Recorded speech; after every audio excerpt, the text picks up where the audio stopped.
Welcome back to a weekly showcase of progress at the Sharkstead. I'm Mark and I'm going to talk to you about what we've done for the last 7 days. So we're currently in the berry garden. We've had a break of the weather yesterday and we thought, let's get some garlic in. We've already had our first frost and you're supposed to plant it before that.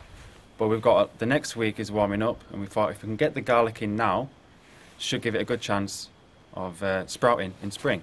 So I'm going to show you, to my left is the little garlic bed that Nisha's been designing yesterday.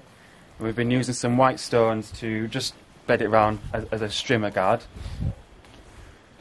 So you can see that you can't see anything at the minute, but underneath this we have a layer of compost as a nice weed suppressant. And there's about 16 garlics in this one. We've put it against the house here because it's a good angle for the sun, we're south facing. And if it needs a bit of partial shade, we've got the tree there and the tree there. So we've got 2 garlic planters. We've got this one here and this one over here.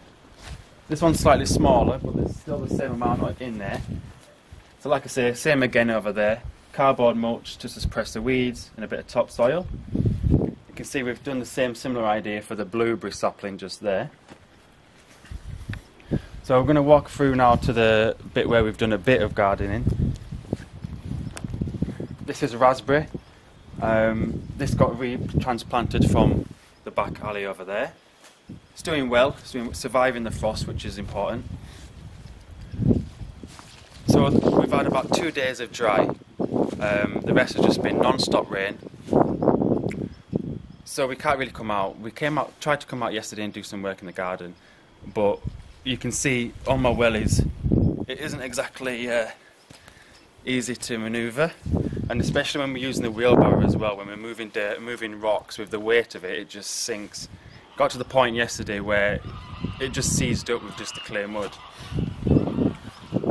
So maybe midweek, I think it was Wednesday, did a bit more excavating here on this banking. And in the previous video, you saw all the little shrapnel bits of stone that we've been using just to backfill some areas of footings.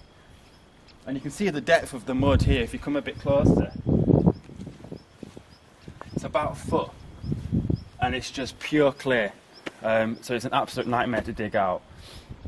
But it needs doing, and we're slowly taking the mud over there and levelling it out.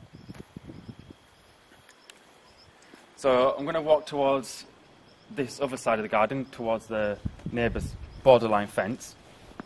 And the reason for that is, at the beginning of the week, just before the rain came, I think Monday, we managed to get a load more stone.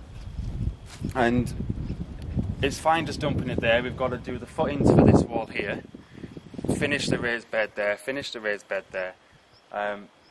With that, it's just very labour intensive. So we're waiting for the week now where it's going to warm up, get out here, smash that out, and just make a load more progress. So I'm going to just, for a short time, just going to the neighbour's property because we've recently got in contact with her, and it was the first time since June this year. And we said, using the translator, we said, look, we want to look after your land, we want to maintain it, we want to use it. It's been a while since you've lived here. What do we have permission to do? And with that, she was very, very happy and very proactive in suggesting ideas. She was really happy with the fact that we've trimmed all this and left some of the fruit-bearing trees, which was there originally. But you can see the grape trellises made from concrete posts and old tree branches, they've just all collapsed with the weight this year. And it all needs pruning back, landscaping, excavating.